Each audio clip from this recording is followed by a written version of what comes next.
She showed up at my door on a rainy afternoon, hair tangled and wet, suitcase fraying at the corners, and eyes like she was running from something. I didn't ask much. But there's one thing I didn't know: then her father would hate me the moment he saw my face. Marcus Bailey would remember that moment for a long time. Not because it was dramatic, not even because it changed the course of his quiet life, but because, in the middle of a rainy Thursday when the city smelled like wet concrete and the world felt gray, fate knocked on his front door wearing a threadbare hoodie and sneakers covered in mud. He opened it cautiously. He always did. You didn't grow up in Pittsburgh's Hill District without learning to measure people in the space between your doorknob and your gut.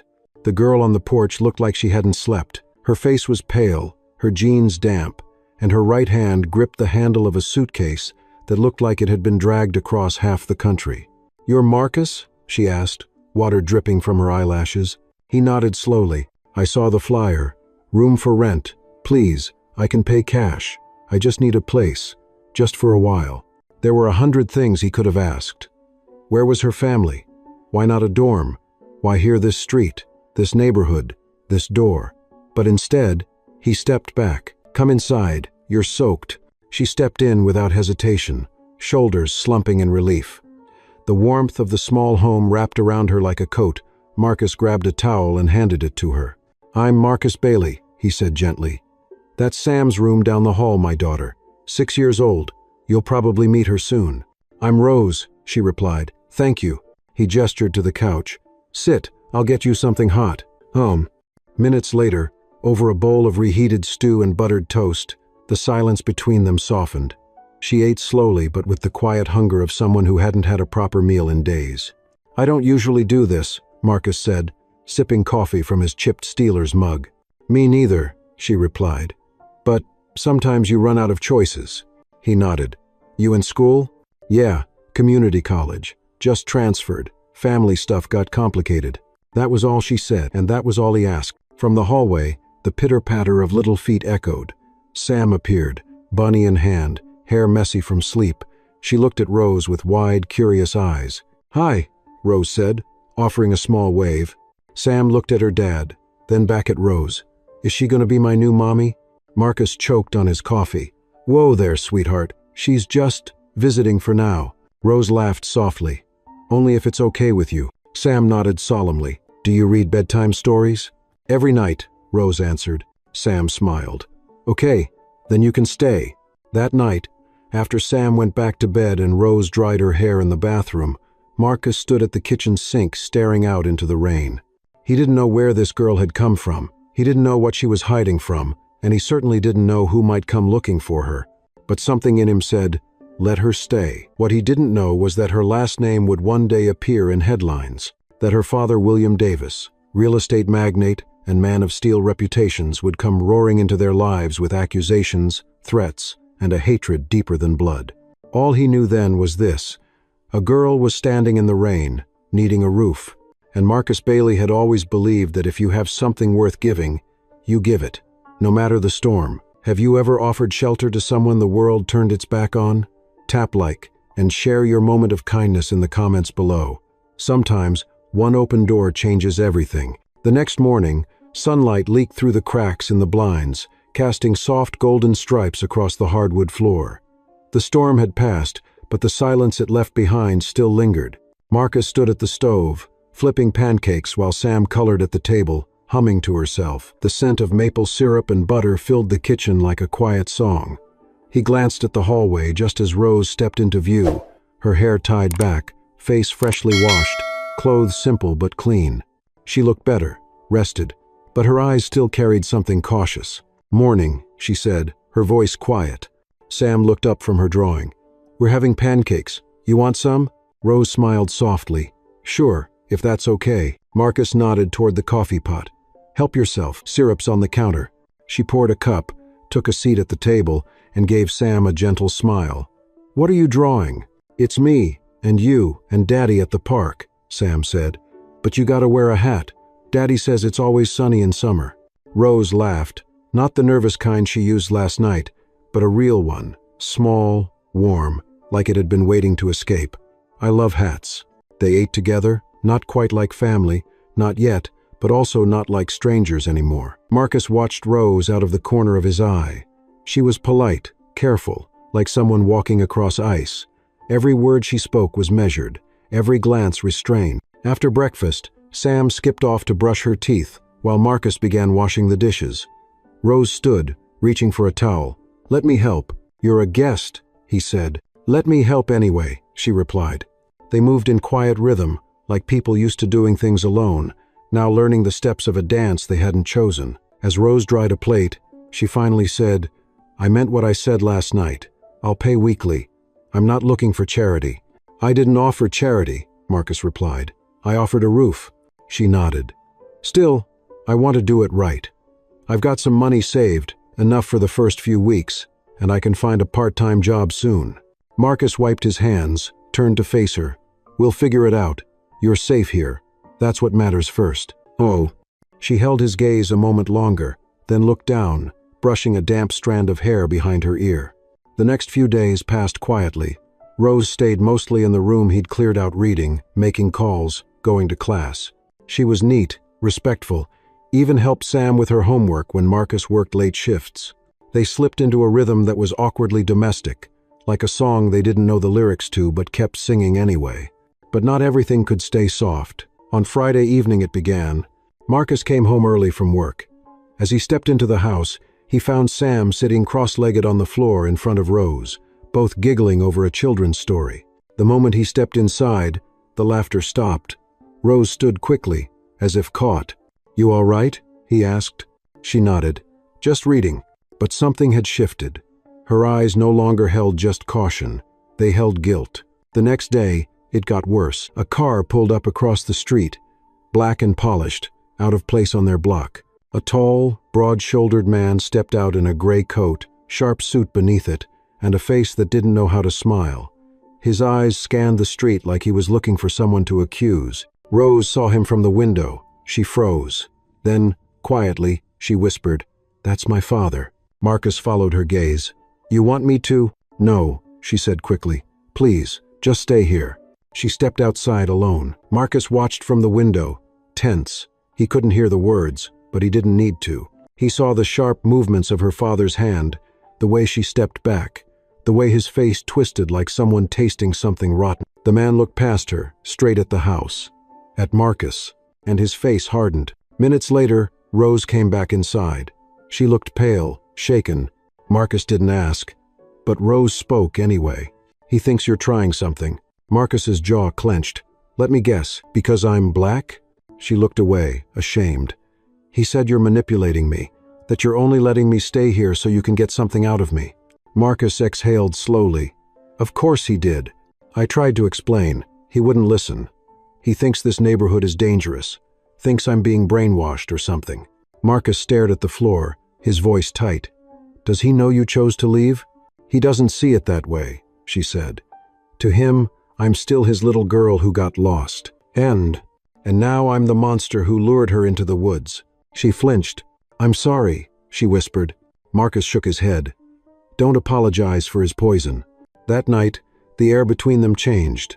Not angry, just taut, stretched thin by the weight of something neither of them had created but now had to carry.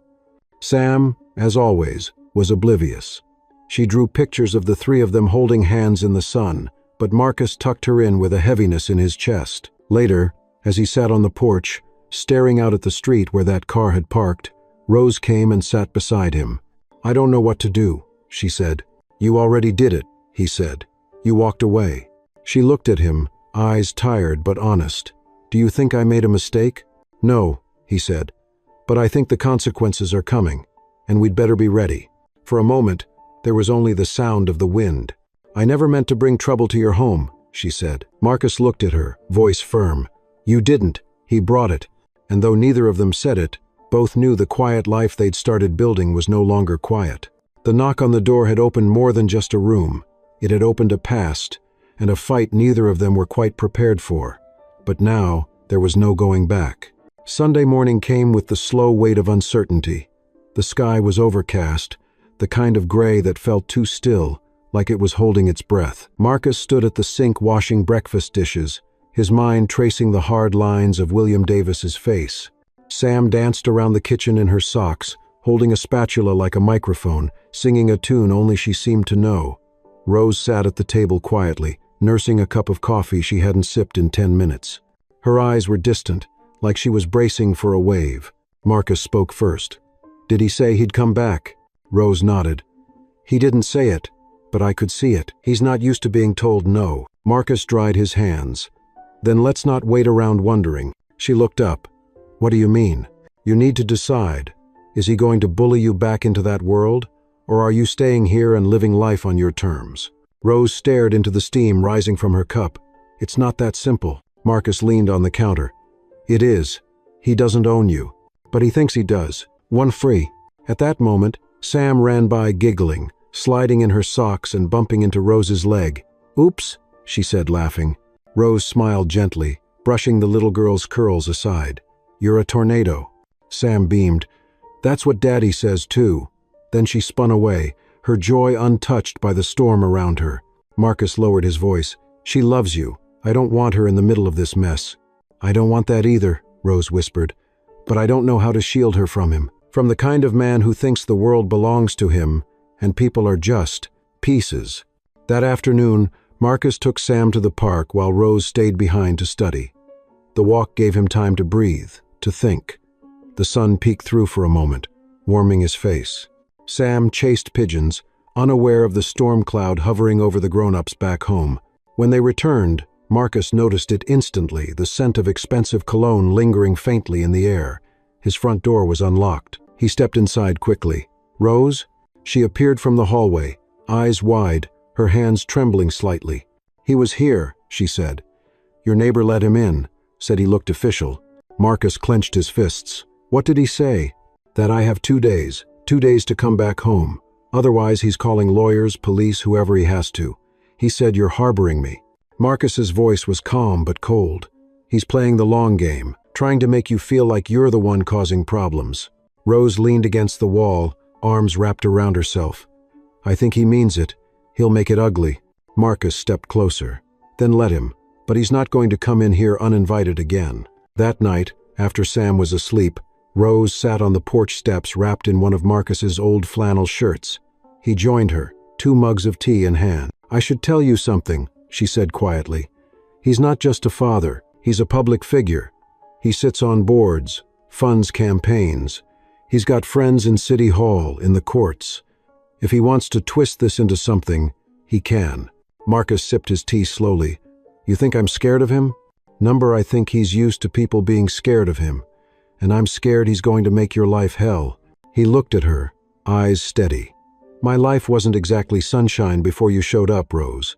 If he thinks threats and suits scare me, he's wrong. I've faced worse than a rich man with a bruised ego." She blinked, her throat tight. "But I'm not worth this kind of trouble." "Yes, you are," Marcus said almost sharply. "You're worth a roof, a meal, a chance. And if I don't stand up for that, what does that teach Sam?" Rose's eyes welled up, but she held it back. The next morning, the trouble arrived. Marcus was leaving for work when he noticed 2 men standing across the street. Not police, suits, corporate types, watching the house like it was under surveillance. He ignored them. But when he returned that evening, there was a letter taped to his front door. A formal cease and desist notice, accusing him of unlawful housing, inappropriate influence, and questionable cohabitation. Marcus read it silently, then he tore it in half. Inside, Rose was pacing. "I saw them. They followed me to the college. One of them tried to ask a professor about me." "He's building a case," Marcus muttered, "or at least the illusion of one." "I'll leave," Rose said. "I'll go to a shelter. I'll find another city. I can't let you get dragged into this." "You think walking away makes it better?" Marcus said, raising his voice for the first time. "You think he'll just forget? He's doing this because you said no. You think running gives you back your power?" She went quiet. "I didn't open that door to do you a favor, Rose," he continued. "I opened it because I saw someone who deserved better. Don't make me regret believing in that." Tears slipped down her cheek, but she wiped them away. "What if he ruins you? I've rebuilt before. I'll do it again, but not if we let him win." That night, they began writing a letter, not a legal one, a personal one, a truth, from Rose to her father, explaining her decision, her feelings, her rejection of the life he tried to script for her. They didn't know if he would read it. But it wasn't for him, it was for her. When she finished, she folded it carefully, sealed it, and slid it into her backpack. Marcus looked at her. "You ready?" Rose nodded. "Let's do this." And somewhere in that moment, between the silence and the decision, between fear and defiance, something unshakable settled in. They weren't just housemates anymore. They were allies in a quiet war. And the storm that was coming? They'd face it side by side. Monday came with a weight that pressed against Marcus's chest the moment he opened his eyes. He lay in bed for a long time, staring at the ceiling, listening to the soft sounds of the house. Sam whispering to herself in the next room, probably dressing her stuffed animals. The faint creak of floorboards as Rose moved around the kitchen. The peace in those sounds was deceptive, like silence before a court ruling. He got up, showered, and dressed slowly, every motion deliberate, as if speeding up might shatter the balance they'd barely managed to hold onto over the weekend. When he stepped into the kitchen, Rose was standing at the counter, staring at her coffee but not drinking it. Her backpack rested at her feet, the sealed letter tucked inside. She wore a simple navy hoodie and jeans, hair pulled into a loose braid. She looked younger today, and at the same time, older, like someone waiting for a verdict. "You sure about this?" he asked. She nodded but didn't speak. Sam, ever the brightness in the room, was eating cereal, her mouth rimmed with milk. "Are you going to come to my school again?" she asked Rose. "I liked when you helped with the art stuff." Rose smiled faintly. "I hope so, sweet pea. You got to meet my teacher, Mrs. Bell. She has earrings shaped like chickens." Marcus laughed softly, rubbing his daughter's head. "Finish your cereal, Tornado." Rose waited until Sam ran off to brush her teeth before she finally spoke. "I'm going to the firm today. His office." Marcus raised an eyebrow. "Alone? I need to see him face to face. Deliver the letter. Make him look me in the eye when I say it. That man doesn't hear things the way the rest of us do, Rose. He hears what he wants to hear." "I know, but this time I'm not leaving room for him to twist it. I'll go with you." "No," she said. "You showing up will only confirm the story he's already telling himself, that you're controlling me, that this is some kind of scheme." He hated that she was right. But more than that, he hated the way her voice trembled despite her steady tone. "You call me the second it turns sideways. You understand?" She nodded, shouldering her bag. "Always." Rose left around 9. The bus stop was 2 blocks away, and Marcus watched from the window until her figure disappeared around the corner. Then he sat down at the kitchen table and waited. The minutes dragged like wet coats. He kept checking the clock, then his phone, then the front window, then the clock again. The silence in the house didn't feel peaceful now. It felt like breath being held. At 11:42 a.m., his phone buzzed. Just 3 words from Rose. "I'm inside now." Marcus stood, ran a hand over his face, and began pacing. 10 minutes passed, then 20, then 40. He made coffee, dumped it out untouched. At 12:39, another message. "Leaving soon." He read it. Didn't say much. He typed back immediately. "You okay?" "Shaken, but okay. I'll tell you everything when I'm back." At 1:12, she walked through the front door. Her face was pale, but not broken. Her jaw was set in a way that said the ground beneath her had shifted, but she was still standing on it. "He barely looked at me," she said. "I handed him the letter, told him I wasn't coming back, that I was staying with people who actually treated me like a person." "What did he say?" Marcus asked. "He said I was embarrassing myself, that I'd regret turning my back on my name. Then he just stared at the window and told his assistant to see me out. He didn't raise his voice? Number. That's the thing. He didn't need to. His silence says more than his yelling ever could." "You think he's giving up?" Marcus asked, though he already knew the answer. Rose shook her head. "Number, he's changing tactics. He won't come at me directly anymore. He'll come at you." That night, it began again. Emails from fake accounts, a voicemail with heavy breathing and silence, a fake CPS complaint about Sam's well-being. Marcus knew who was behind it. He also knew none of it could be traced back to William directly. That man didn't leave fingerprints, just bruises without a mark. The next morning, a letter arrived addressed to Marcus from a local government agency. It was a request for a formal interview regarding allegations of questionable conduct involving a minor in residence. Marcus read it 3 times before folding it and sliding it across the table to Rose. She didn't speak. She didn't need to. her hands curled into fists. "He's trying to frame you," she whispered. "He's using the only weapon he thinks will hit you where it hurts." Marcus nodded. He's not wrong. They sat in silence, both of them imagining a future neither wanted to see: Marcus in handcuffs, Sam crying in a strange room, Rose being pulled back into her father's cold orbit. "We need to flip the script," Rose said suddenly. "If he's going to treat this like a war, then we fight back. But smart, quiet, strategic. What are you thinking? We make noise. Not in courtrooms, in public, in stories, in truth. I still have friends in journalism school, people who'd kill to expose someone like him. But I need your permission, Marcus. Your name will be out there, your face, your history." He hesitated. His past wasn't exactly clean. He'd been young once, angry, made mistakes, got locked up for a fight that got out of hand. He'd built a better life since then, but the shadows still followed. "You sure this is the way?" he asked. "It's the only way he'll think twice. You can't blackmail what's already out in the light." He took a long breath, then he nodded. "Let's tell the truth then. All of it," she said. "Even the parts that hurt."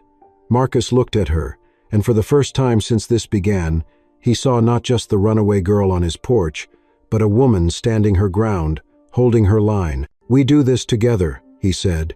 "From now on, everything. Together." She held out her hand. He took it, and in that small act, the tide shifted again. Because now it wasn't just survival, it was resistance. It was reclaiming the story. And this time, the paper cuts wouldn't be quiet. They'd bleed loud enough for the world to see. The interview was set for Thursday afternoon. Marcus stood outside the local social services building, hands tucked deep in his coat pockets, watching people go in and out like it was just another normal day. The sky was brittle blue, the kind that looked calm but held a chill sharp enough to cut through layers. He wasn't nervous, not exactly. He'd seen real danger before, real pain. This was just a test of patience and truth. But the idea that someone had dared to question how he loved and cared for Sam lit something cold and angry in his chest. Inside, the walls were a muted beige, designed to be soothing but failing miserably. The woman who called him in Miss Navarro was kind, firm, and businesslike. She offered him water, which he declined. "This is a routine follow-up," she said. "We received an anonymous complaint. It's likely nothing, but we're required to investigate when a child is mentioned." Marcus nodded. "You can ask me anything." And she did. Questions about Sam's schooling, her meals, bedtime routines, doctor's visits, how long Rose had lived with them, what their relationship was, whether he felt it was appropriate. Marcus answered every question plainly, honestly. He didn't flinch. At one point, she leaned back and asked, "Why do you think someone would file this against you?" He looked her square in the eye. "Because I gave a girl a safe place to land, and someone with money didn't like the color of my skin." She didn't react, just nodded and kept writing. When it was done, she thanked him and said they'd follow up within 10 business days. He left the building with clenched fists and a hollow feeling in his stomach. Rose was waiting outside in the car. She didn't ask, just looked at him, searching his face. "They'll close it. Nothing in there to stick," he said, sliding into the passenger seat. "But it doesn't matter. The damage is the point." She started the car. They drove in silence for several blocks before she spoke. "I reached out to Zoe. She runs that independent news podcast. She's small, but she's fearless. She said she wants to meet you." Marcus glanced over. "So I'm a story now?" "No," Rose replied. "We are, and this is how we fight back." The meeting happened that Sunday in a quiet cafe downtown. Zoe was in her 30s, sharp-eyed, all denim and purpose. She didn't waste time with small talk. She pulled out a recorder, nodded once, and said, "Ready when you are." Marcus hesitated only a second. Then he began. He told her about Sam, about raising a daughter he hadn't fathered, about making a home from the pieces life left behind. He told her about Rose, how she arrived with rain in her hair and fear in her voice. And he told her about William Davis. Not just the man, but the power, the threat, the arrogance. "He doesn't yell," Marcus said. "He doesn't threaten, he implies. He surrounds you with so much pressure you can't tell where it's coming from. And then he waits for you to collapse." Zoe's eyebrows rose. "And you haven't?" "Number. Because I've collapsed before, and I learned how to rebuild." Rose chimed in. adding her voice to the recording for the first time. "He doesn't see me. Not really. I'm his property, his brand extension. He wasn't angry because I left. He was angry because I did it without permission." Zoe's pen never stopped moving. "This will get pushback. You know that, right?" "We're counting on it," Rose replied. The episode dropped the next day. It wasn't explosive, at least not at first, but it spread like oil in water, quiet, steady. Inevitable. People listened, shared, commented. Support trickled in, then poured. Strangers emailed. Donations appeared on Marcus's PayPal. A retired teacher offered to tutor Sam if she ever needed help. A pastor from across town wrote a letter of support, and then came the backlash. The next week, Marcus found his car tires slashed. No note, no witnesses. Rose's student email account was suddenly suspended due to irregular activity. Someone sent photos of her from high school parties edited to look compromising to her professors. They both knew who was behind it, but again, no fingerprints, no direct proof, just the slow choke of invisible hands. "He wants us to retreat," Marcus said. "Wants to wear us down with inconvenience and fear." "Then we don't give him the satisfaction," Rose said, her voice firmer than ever, but there were cracks forming, subtle, quiet ones. Sam had started asking why the men outside the house took pictures, why her teachers whispered when they saw Marcus at drop-off. She was smart, too smart to pretend forever. One evening, after dinner, she climbed onto Marcus's lap and asked, "Did I do something bad?" He held her tighter than he ever had before. "Never," he said. "You're the best thing I ever did. Everything I'm doing is to keep you safe.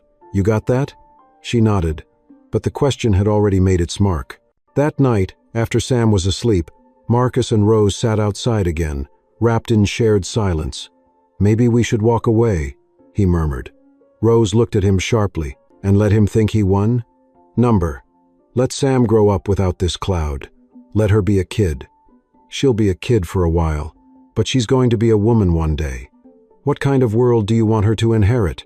One where people like him get away with it? Or one where someone stood up, even if it was hard?" Marcus sighed.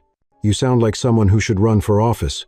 "Please, I'm too angry to be polite on camera." They laughed, the first real laugh in days. The next day brought another twist. A reporter from a major outlet reached out. He'd heard the podcast, wanted to go bigger, national. Marcus hesitated. "Bigger spotlight means bigger targets, or a bigger shield," Rose countered. "The more people watching, the harder it is for him to move in the dark." They didn't say yes, not yet, but they didn't say no. That night, Marcus stood at Sam's doorway, watching her sleep. The light from the hallway cast long shadows across her small frame. He felt the weight of everything, of love, of war, of being seen. Rose came up behind him, slipped her hand into his. Neither of them spoke. There was no need, because in that silence, they both understood. The truth was costing them dearly, but hiding would cost more. And they weren't hiding anymore. By the end of the week, the interview request from the national outlet was no longer a possibility, it had become a certainty. Zoe's podcast had lit a quiet match, but this would be fire. Real, visible, undeniable fire. Marcus sat at the kitchen table with his phone on speaker, listening as the producer outlined the concept. A segment on modern racial injustice disguised beneath legality, the silent biases in family court and institutional power. "You're the perfect face for this," the voice on the line said.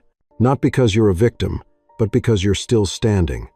Marcus didn't say yes immediately. He glanced at Rose, sitting across from him, legs pulled under her in the same worn hoodie she wore that first night.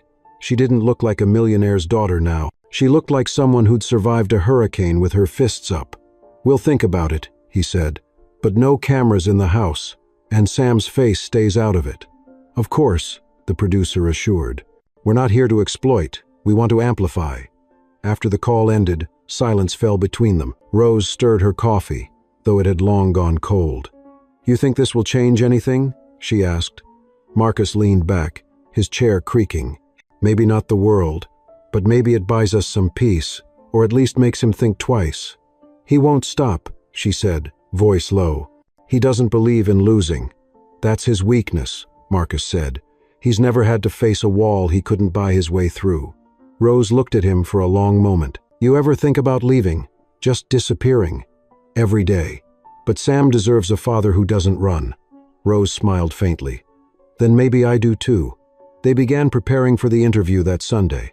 The network sent a journalist, Jared, who came with 2 assistants, a soft voice, and eyes that missed nothing. He didn't ask obvious questions. Instead, he asked about Marcus's childhood, his time in juvenile detention, the first time he held Sam, the first time someone called him sir, with suspicion rather than respect. Marcus didn't embellish. He didn't need to. His life had enough weight without drama. When it was Rose's turn, Jared was gentler.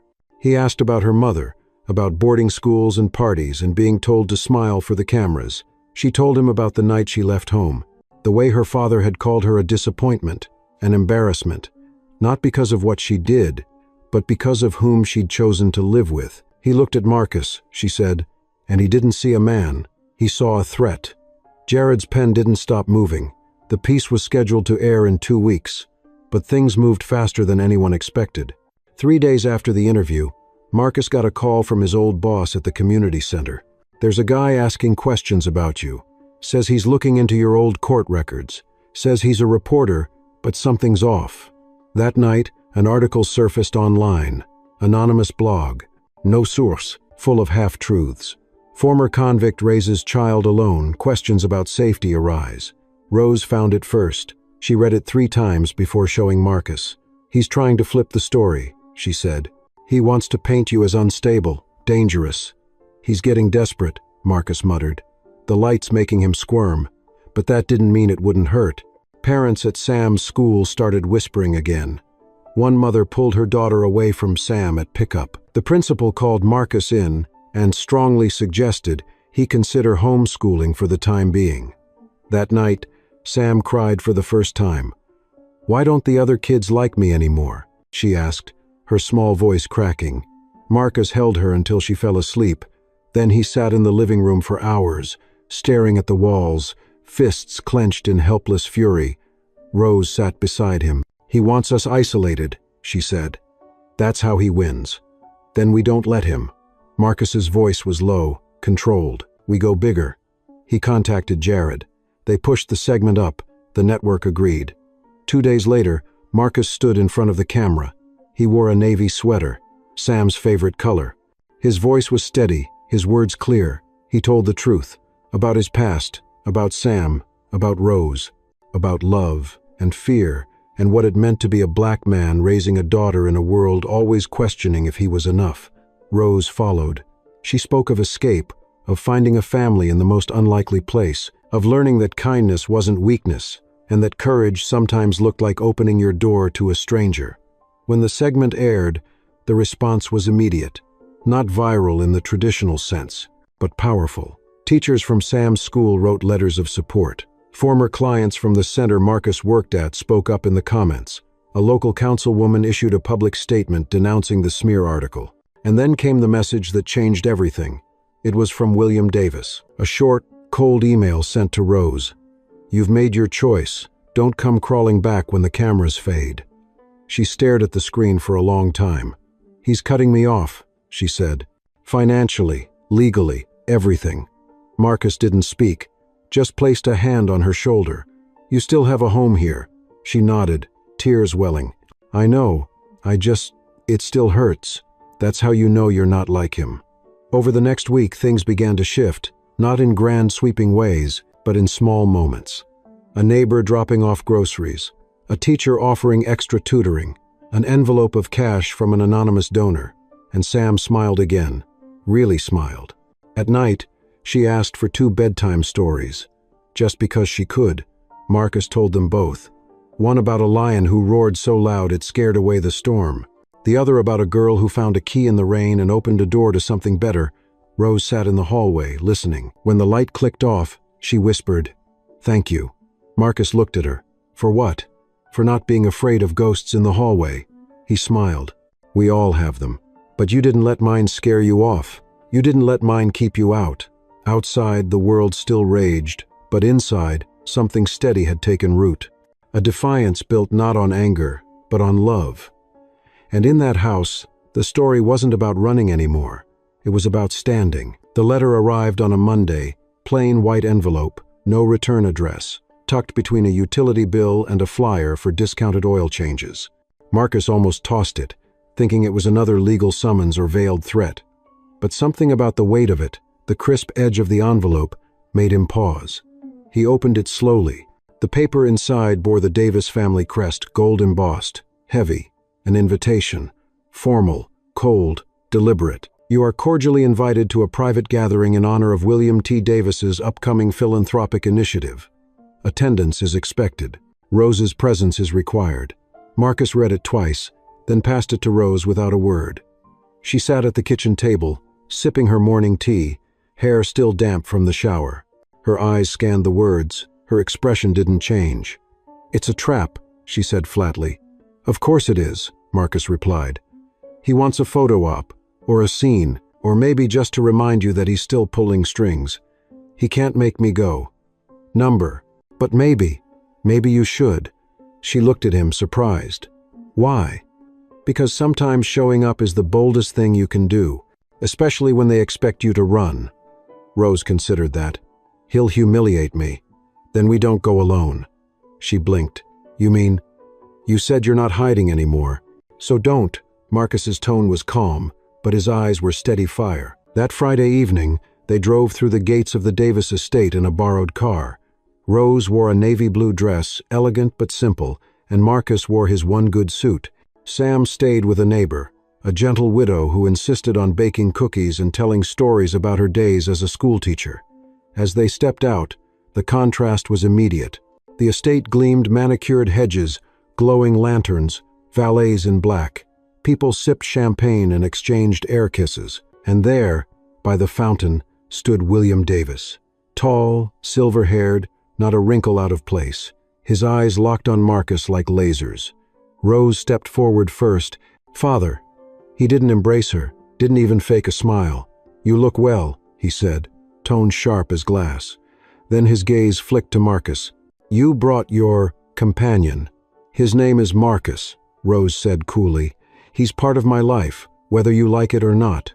William's nostrils flared slightly, but he turned, leading them inside. The gathering was every bit the display they expected. Polished speeches, clinking glasses, fake laughter echoing through marble halls. Marcus kept close to Rose, feeling the tension in her posture, the restraint in her voice. They were watched, whispered about. A ripple of unease followed them through every room. And then, just before the formal toast, William made his move. He tapped his glass lightly, the room falling silent. "Thank you all for coming. Tonight, we celebrate not only the future of this foundation but the values we cherish: family, integrity, legacy." He looked directly at Rose.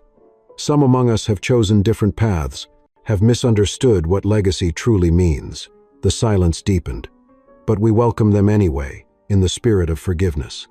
Rose's face didn't move, but Marcus saw her fingers tighten around her glass. William turned to the crowd. "Let us toast to tradition and to those wise enough to return to it." Murmurs of agreement spread, champagne flutes raised. Marcus leaned toward Rose. "You okay?" She nodded, but her jaw was tight. Later, in the hallway, away from the crowd, William cornered them. "You had your fun, Rose, the rebellion, the story. Now it's time to come home." "This is my home now," she replied. "You embarrassed yourself. You made a mockery of everything I built. But I'll forgive you. I'll even cover your tuition. Just walk away from this man." Marcus didn't speak. He wouldn't give him the satisfaction. William stepped closer. "He's beneath you. You think the world will treat your little family like it's real, like it matters?" Rose's voice didn't shake. "I don't need the world's approval. Just his arms around me when the day ends. Just Sam's smile when she finishes her puzzle. That's real. You'll regret this," William snapped. "No," Marcus finally said. "You will, because when this story is told not by your money, but by truth, people will remember who you tried to destroy." William glared at them both. "Get out." They left without another word. Outside, the night air felt like freedom. The drive home was quiet until Rose whispered, "I used to think he was invincible. He wanted you to think that." "Not anymore." Marcus reached over, took her hand. "You did good in there." "We did." At home, Sam was already asleep. The neighbor smiled knowingly as she handed over a plate of cookies. Marcus closed the door behind them, and for the first time in weeks, there was no dread, only stillness. And in that stillness, the storm outside felt farther away. Rose slipped off her heels, curled up on the couch. "He'll come at us harder now." "Let him," Marcus said. "We know how to stand." And as the clock ticked toward midnight, and the world spun on as it always did, they held on to one truth stronger than any threat. Family wasn't about blood, it was about choice, and they had already chosen each other. The morning after the Davis estate gathering, the air in the Bailey household was unusually still. Even Sam, typically a fountain of early morning energy, seemed quieter, more observant, sensing something subtle had shifted. Marcus stood by the window with a mug in hand, watching neighborhood kids pedal their bikes past the porch. The world outside spun as if nothing had happened. But inside him, something had tightened like the slow winding of a clock about to strike. Rose sat at the table, laptop open, fingers idle above the keyboard. She hadn't touched her breakfast. "He's going to retaliate," she said quietly. "Not with noise, with shadows." Marcus didn't ask what she meant. He already knew. William Davis was not the kind of man who threw tantrums. He dismantled, surgically and invisibly. That afternoon, it began. Marcus got a call from the bank his mortgage flagged for reevaluation due to a sudden reassessment of the neighborhood's property values. The community center he once worked for received an anonymous complaint about him, prompting an internal review of his old records. Even Sam's school sent a formal notice requesting additional verification of guardianship, despite documents already on file. The attacks were precise, legal, cloaked in bureaucracy, designed to exhaust. Rose paced the living room. "He's trying to make you unstable, put pressure on every part of your life until it cracks." "It won't work," Marcus replied. "We knew he'd play dirty." "Yeah," she said, voice tinged with guilt. "But I dragged you into it." "No," Marcus said, stepping closer. "You walked in. I opened the door. We're in this together." Rose stared at him, eyes heavy. "He knows how to ruin people quietly. That's what scares me. It's not the explosions, it's the erosion." "Then we shore up," he said. "We protect what we can and prepare for what we can't." Over the next few days, they started documenting everything: calls, letters, statements. Jared from the news network put them in touch with a civil rights lawyer named Denise, mid-52nd, sharp-eyed, with a voice like sandpaper and a reputation for dismantling the powerful one file at a time. Denise came to the house in a brown blazer and worn flats, taking notes as she spoke. "He's building a case against you," she said to Marcus. "He wants to make you look unstable, unfit. All I need is evidence that he's interfering. Emails, leaked memos, even a whisper from someone inside his circle." Rose shook her head. "He's too careful." "So we be careful too," Denise said. "You don't run, you don't react, you document, and you stay visible. Men like him operate best in silence." The strategy gave them structure, but it didn't stop the bruising. That weekend, their trash bins were knocked over and spray paint scrawled on the back fence. "Filth." Marcus cleaned it before Sam could see. At the grocery store, a man in a pressed golf shirt bumped into him and muttered, "Should have stayed in your lane." Marcus didn't react, but Rose saw the way his shoulders set when they got home, saw the pain and restraint. One evening, as Sam slept and the house dimmed, Marcus sat on the couch, staring at a blank page in his journal. Rose walked in, sat beside him without speaking. He looked over. "You ever wonder if this fight will ever end?" She sighed. "I don't know. I used to think justice was a place you arrive at. Now I think it's a direction. You just keep walking toward it." He chuckled softly. "You sound like someone's grandma. Maybe she was smarter than both of us." They fell into silence again, not heavy this time, but thoughtful. "I got an offer today," she said. "From an education nonprofit, communications director. It's small, but they want someone who's lived what they're trying to change." He turned to her, surprised. "That's amazing. I almost said no. I didn't want to leave you in this mess." "Don't you dare hold back on my account," Marcus said firmly. "This isn't a burden, it's a battle, and it's not just mine." "Still," she said, voice softer now, "I've never felt like part of something that mattered. Not really. Until here. That's because you built it with us." That night, something shifted. Not in the world around them, it still circled with its quiet threats and legal shadows, but in the foundation beneath their feet. They weren't surviving anymore. They were resisting, together. The following Monday, Denise called with news. "I have someone," she said, "an employee of Davis Enterprises, junior, level, disillusioned. She's willing to talk off record. Can we trust her?" Marcus asked. "She wants out. She wants to help. She's scared, but not frozen." They arranged a meeting at a diner on the edge of town neutral ground. Marcus and Rose arrived first, seated in a back booth. The woman arrived 10 minutes later. Mid-30s, blonde ponytail, oversized coat. She looked like she'd aged 5 years in one. She introduced herself only as Natalie. "I've seen the memos," she said. "There's an internal initiative disguised as PR monitoring, but it's surveillance. He's tracking everything, calls, interviews, even your property records." "Why?" Marcus asked. "Control," Natalie said. "He doesn't believe in mistakes. You crossed him. That means you're a threat." "Why help us?" Rose asked. Natalie swallowed hard. "Because I watched him ruin a family once. A teacher and her wife made one call, and they lost custody of a foster kid. The kid ended up in the system. No one ever traced it back to him, but I knew. I can't keep helping that man sleep at night." She slid a folder across the table. "It's not everything, but it's a start." They thanked her. She left quickly.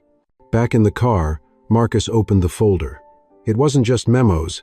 It was a blueprint, a map of every quiet push Davis had orchestrated. "This," Rose said, voice trembling, "this could change everything." Marcus nodded.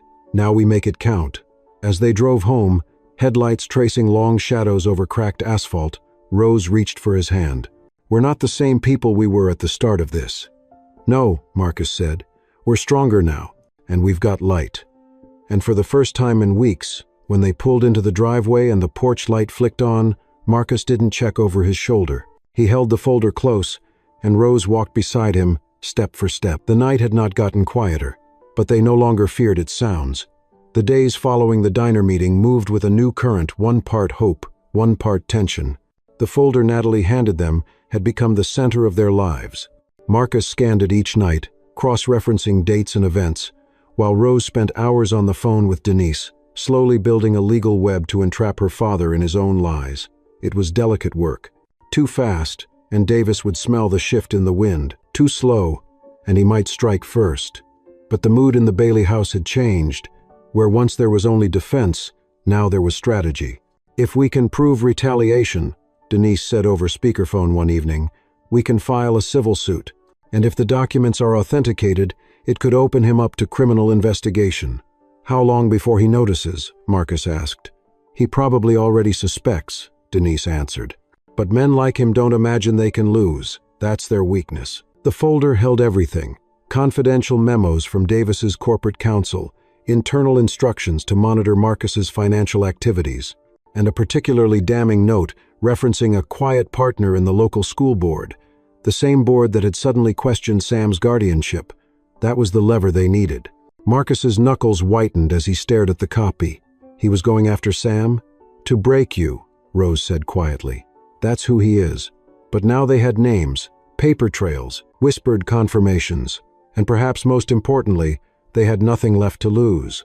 Denise advised them to start slow, release a controlled leak to a local journalist they could trust. "Not Jared," she warned. "He's too tied up in ratings. Find someone small, someone hungry, someone who still believes in truth." Marcus reached out to an old friend from his community center days, Isaiah Rhodes. Once a journalist for a neighborhood paper, Isaiah had grown disillusioned with the corporate news game but still freelanced when stories hit close to home. Isaiah met them at the same corner diner, ordering black coffee and grilled cheese before even greeting them. "I heard things," he said. "Didn't want to believe them, but your call told me it was worse."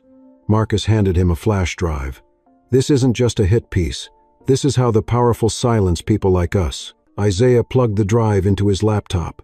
As the files opened, his eyebrows lifted, slowly, then narrowed into a frown. "This isn't just retaliation," he muttered. "This is systemic abuse." "Can you publish it?" Rose asked. "More than that," he replied. "I can investigate it, build it, make it undeniable." Over the next week, Isaiah worked like a man possessed. Every document was cross-checked, every name followed up. He interviewed Natalie anonymously and tracked down another former employee, an IT consultant, who confirmed the surveillance initiative had been internally referred to as the sweep. He even found records indicating that Davis had made political donations to officials now overseeing Marcus's mortgage review. When the article finally went live, it wasn't on a major outlet. It appeared on a small but respected online platform for investigative journalism. The headline was sharp, quiet, and damning. Philanthropy and Power: How William Davis Waged a Silent War Against a Black Family. The story spread slowly at first, shared among activists, teachers, community leaders. Then it hit Twitter, then Reddit, then local news picked it up. Within 48 hours, the Davis Foundation issued a bland statement denying all wrongdoing. But people weren't buying it. Rose's phone rang constantly, former classmates, strangers, even mothers from Sam's school. Some offered support, some apologized for staying silent, some asked how they could help, and then came the interview requests. "We go public now," Denise advised. "People believe stories when they see the faces, but be warned it won't be easy. You'll be praised, and you'll be attacked." "We're ready," Marcus said. "No," Rose corrected gently. "We're prepared. But we'll never be ready for the hate. We just won't let it stop us." The first interview was with a local station. A modest setup, 2 chairs in a modest studio, a camera that had seen better days. But the reporter, a young woman named Lacey, asked honest questions. She let them speak. Marcus talked about growing up in the Hill District, working 2 jobs, and deciding to take Sam in when no one else would. Rose talked about running from a gilded prison and finding a home in a place that had every reason to reject her, but didn't. "Why stay?" Lacey asked her. "Why risk everything for this?" Rose looked at Marcus, then back at the camera. "Because love isn't safe. It's not supposed to be. It's supposed to be true." The clip went viral. Not overnight, but steadily. People shared it with captions like, "This is what family looks like," and "Davis should be ashamed." Of course, the backlash came too. Marcus's inbox filled with threats, slurs, and accusations. Rose's old classmates dug up photos from her past, trying to paint her as unstable, confused, a traitor to her class. William Davis, for his part, remained publicly silent, but privately, his machine kept grinding. He filed a cease and desist against Isaiah.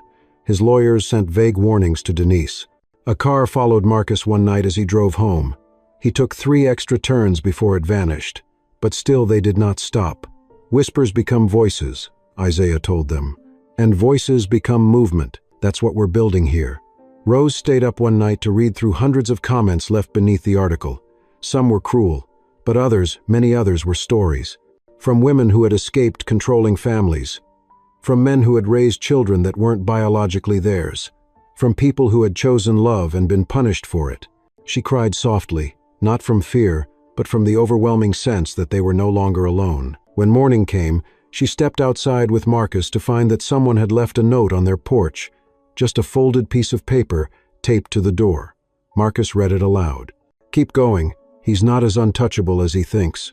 No name, no signature, just 5 words, but they carried more weight than any threat, because in a battle like this, hope is a revolution." And now, the tide was beginning to turn. The morning light was dim behind the clouds, casting a gray hue over the house as Marcus stood in the kitchen, staring at the coffee machine like it might reveal answers he didn't yet have. The kitchen was quiet, save for the occasional clink of a spoon against porcelain.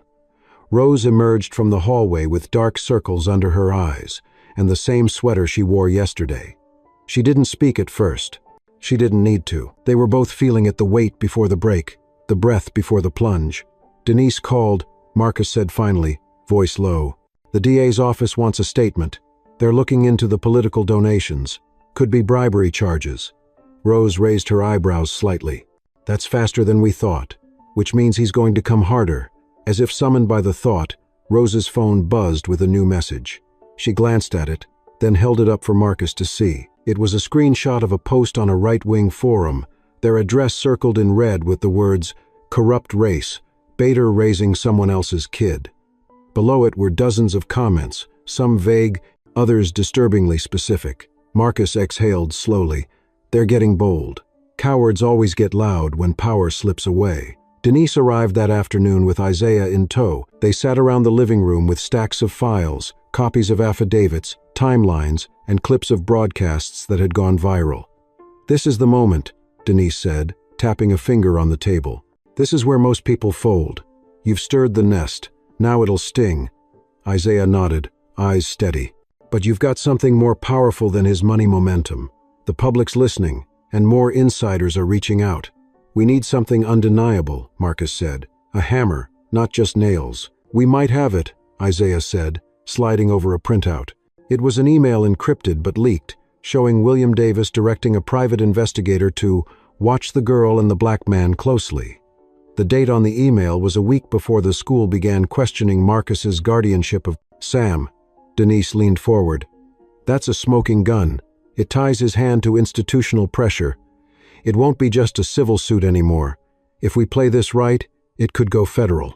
Rose didn't flinch. She didn't blink. "Then let's play it right." That night, Marcus tucked Sam into bed, brushing a curl from her forehead. "You still my superhero?" she mumbled sleepily. "Always," he whispered. He sat beside her for a long time, listening to her breathe, steady and untroubled, trying to remind himself why all of this mattered. Not for headlines, not for revenge, but for that peace for her future. The following morning, they met with the DA's investigator at a neutral location, a modest building downtown, quiet but secure. Marcus and Rose gave their statements, clear and unshaken. Denise presented the documents, linking Davis's influence directly to the retaliations. "He used power to punish them," she said. "And that is not only immoral, it's illegal." By the end of the day, the story had taken on a new dimension. National outlets picked it up. Politicians began to issue cautious statements. Davis's lawyers denied everything, calling it a coordinated smear campaign. But cracks were forming in his empire. An anonymous employee leaked internal audio of Davis, mocking "those bleeding hearts and their pet projects," a phrase that, once aired, caught fire across social media. Protesters began to gather in front of Davis Enterprises. His charity foundation lost sponsors, and yet the threats intensified. One night, as Marcus arrived home from the store, he found his car's tires slashed. Another day, Rose's name was scrawled in red spray paint on the sidewalk, along with a racial slur aimed at Marcus. Still, they didn't hide. They replaced the tires, scrubbed the sidewalk, moved forward. Inside the house, their little family grew stronger. Sam began to ask questions, sensing that the world beyond their porch was not as simple as bedtime stories. Marcus explained in careful, honest words. "Sometimes people don't like others just because they look different, or love differently. But we don't let that stop us from doing what's right." Sam nodded solemnly, then handed him her drawing. It was of 3 stick figures, one tall and brown, one tall and pink, and one small with curly hair holding hands under a bright sun. Rose framed it that night and hung it by the front door. "Proof," she said, "that we're not just surviving, we're living." The following weekend brought the next blow. William Davis, in a rare public appearance, held a press conference in front of his corporate headquarters. With photographers snapping and microphones outstretched, he stood at the podium in a tailored suit and painted grief on his face. "It saddens me deeply that my daughter has been manipulated by people seeking attention. I love her, but she's clearly being influenced by individuals with questionable pasts. I ask for privacy as we handle this painful family matter," the crowd murmured. The headlines that followed were mixed. Some outlets spun it as a father's heartbreak. Others dissected the coldness beneath his words. But the effect was clear: he was positioning himself as the victim. "He's trying to gaslight the nation," Isaiah muttered. "It won't work," Rose said calmly, "because I'm not silent anymore." She agreed to a sit-down interview with a major news outlet on camera, in color, uncut. The interview aired 2 days later.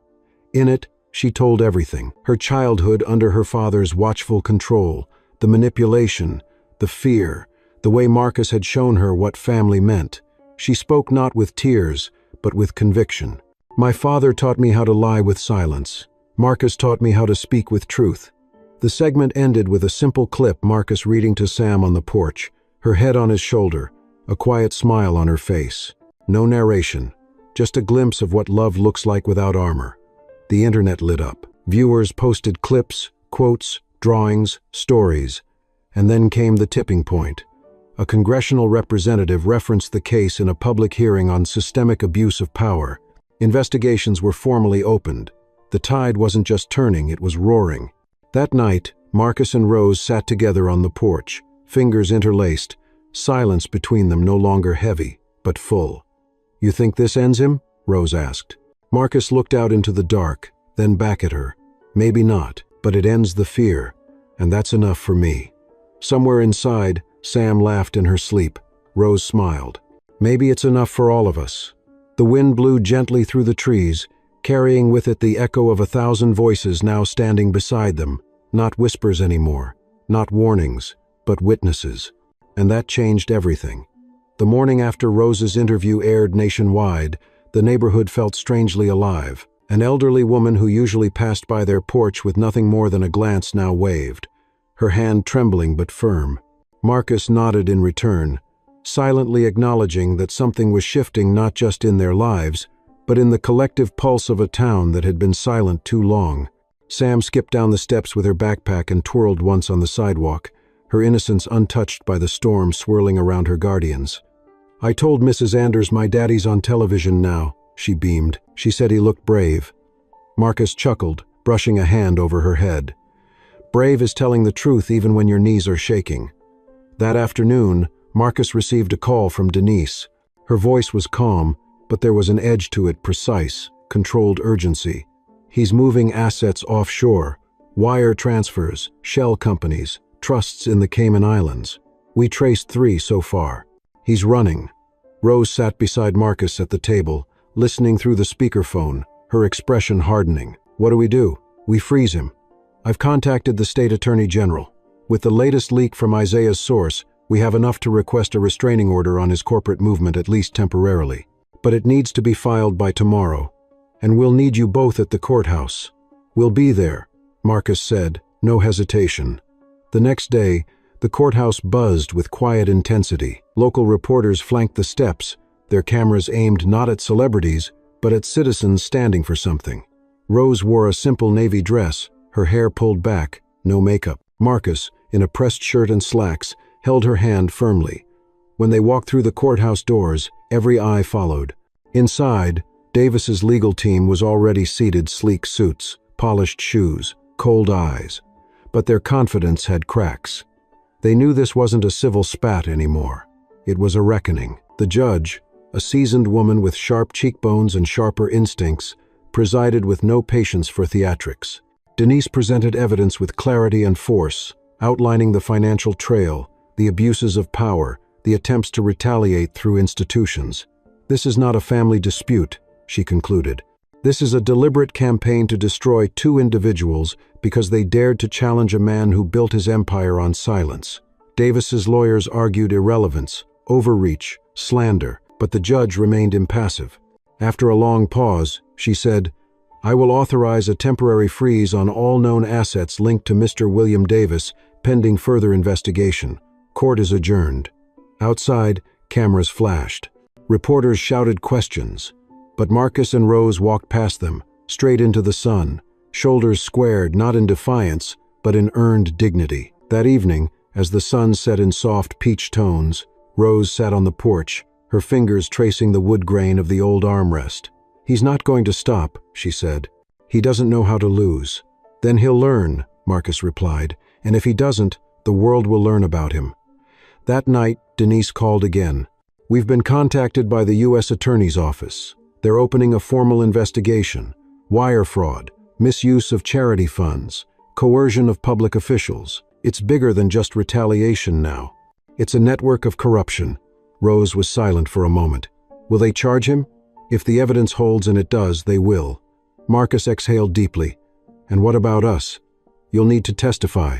Both of you. And it won't be gentle. They'll try to discredit you, twist your words. But if you hold steady, this could be the end of him." The week that followed was a blur of interviews, legal briefings, and quiet moments that felt louder than any courtroom. At night, Rose often found herself staring out the window, recalling childhood dinners at her father's table, so perfectly set, so rigidly silent. She remembered the way he spoke of duty, order, and family name as if they were chains made of gold. Marcus, too, wrestled with old ghosts. Men he'd known who tried to stand up, who had been crushed under quieter systems. But now, he wasn't alone. And that made all the difference. The day of the federal hearing, they traveled to the city Sam left in the care of a close friend. The courtroom was larger, more intimidating, lined with reporters and sketch artists. William Davis arrived with 2 bodyguards, his face tight with rage, restrained behind forced civility. He didn't look at Rose, didn't look at Marcus, but they felt the heat of his resentment like a flame licking the edge of their resolve. When Marcus took the stand, his voice did not waver. He spoke of Sam, of Rose, of the threats, the tire slashings, the messages, the betrayal from within systems meant to protect. "I didn't ask for this fight," he said, "but I won't back down from it, because my daughter deserves better, and so do the thousands of people who never get to speak in this room." Rose followed, her words calm but unflinching. She told of being groomed to obey, of the subtle violence of control, of discovering what love really looked like when she stepped outside the mansion gates and into a rented room with peeling wallpaper and honest air. "He raised me to fear the world, but Marcus taught me to see it." When it was Davis's turn, his voice was smooth, rehearsed, artificial. He painted himself as a heartbroken father, betrayed by a daughter swayed by manipulation. He spoke of charity, of community, of legacy, but the air had shifted. The room no longer belonged to him. When the hearing ended, the judge announced that charges would be pursued. William Davis would be indicted. The courtroom erupted into whispers, then silence. Rose and Marcus didn't celebrate. Not yet. But as they exited through the marble hallway, hand in hand, Isaiah stood waiting with tears in his eyes and a single sentence on his lips. "You broke the chains." That night, as thunder rumbled gently in the distance, and Sam lay curled up with her favorite stuffed bear, Rose leaned against Marcus and whispered, "Do you think we're free now?" Marcus kissed her temple, voice low. Not free, but no longer bound. Outside, the rain began to fall, soft and steady, washing the world clean. And for the first time in a long time, they let it. The summer air had changed. It no longer held the tension of before, the weight of whispered threats or cautious glances from neighbors. It was lighter now, like a deep breath finally exhaled. The trial was over. The charges against William Davis stuck. Wire fraud, intimidation, abuse of power words that once only existed in whispered corners of political conversations now blazed across headlines with his name etched beneath them. He was found guilty on multiple counts. His empire began to unravel faster than anyone expected. Board members distanced themselves. His name was quietly removed from scholarship programs and hospital wings. The Davis Foundation shut down within 2 months. But Marcus didn't watch the coverage anymore. He didn't need to. The real victory had never been about tearing a man down. It was about building something new in his place. Something real. Something rooted. On a quiet Wednesday morning, Marcus stood outside the small community center that had just finished renovations. The red ribbon fluttered slightly in the breeze as the last of the volunteers cleared the walkway. A new sign had been hung over the front entrance in clean white letters. The Sam Rose Center for Justice and Family. It had been Rose's idea. A place where displaced youth could find shelter, where single fathers could get support without judgment, where legal help would be available to anyone silenced by power. Marcus had poured himself into its creation, not to forget but to honor. "You ready?" Rose's voice came from behind him. She stood with Sam, who wore a little yellow dress and held a pair of scissors far too big for her small hands. Marcus turned, smiling. "Let's do it." They cut the ribbon together. A small crowd clapped, neighbors, friends, a few reporters who still followed the story. But this wasn't about stories anymore. It was about roots. Sam tugged at his hand. "Can I show them my room?" "Your room?" Marcus laughed. "You mean your office?" "Same thing," she grinned. Her office was a little corner in the center's reading room filled with pillows, picture books, and her framed drawing of the 3 of them holding hands under the sun. Later that afternoon, Rose and Marcus sat beneath the large oak tree out back, where the grass was still patchy from construction but the breeze was gentle and kind. "I used to think peace was boring," she said, eyes closed. "Now I think it's rare and precious." "We earned it," Marcus replied. "We bled for it, cried for it, stood still when the world tried to move us backward." She looked at him, eyes steady. And we never let them make us small. Sam ran up then, twigs in her hair, hands covered in paint. "Mommy, Daddy, come see my birdhouse. It's got stickers now." Marcus raised an eyebrow. "Stickers? Justice stickers?" She beamed. "Like the ones Miss Denise gave me, with scales and hearts and stuff." Rose laughed. "Perfect. Let's see it." As they walked with Sam toward the crafts table, a familiar car pulled up to the curb. Isaiah stepped out, carrying a folder and a warm smile. "Sorry I'm late," he said. "Traffic and toddlers don't mix." He handed Marcus the folder. "The last of the paperwork. The center's fully recognized now. Federal support's confirmed. It's official." Marcus flipped through the pages. A small note was clipped to the final sheet, handwritten by the judge who presided over Davis's case.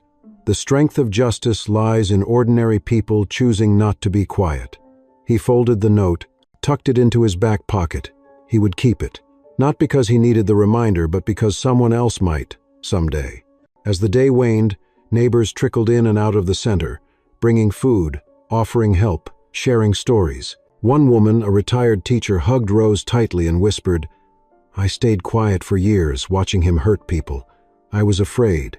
But when I saw you on television, I remembered who I used to be." That night, after Sam had fallen asleep clutching her favorite bear and the stars blinked down gently over the quiet town, Marcus and Rose sat on the porch again, side by side. No longer fugitives of fear, no longer tenants in someone else's world.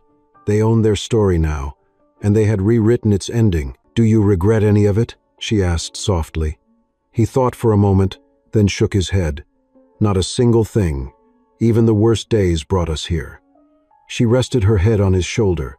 "I think your mom would have liked this place." "She would have loved it," he smiled. "She'd have brought pie and told me I still don't mow the grass right." They laughed. In the stillness, the house creaked gently, as if exhaling too. "What now?" Rose whispered. Marcus wrapped his arm around her. "Now we live. We keep doing good. Keep telling the truth. Keep showing Sam that love looks like this." A breeze passed, carrying with it the scent of honeysuckle and fresh earth. Somewhere down the block, a wind chime danced lightly. Peace, earned, chosen, and just beginning. The story reminds us that true justice often begins in the quiet courage of ordinary people. It teaches us that standing up against power, even when the odds are against us, can create real change. Love, trust, and resilience can break even the oldest chains, and sometimes the most powerful revolution starts with opening your door to someone in need.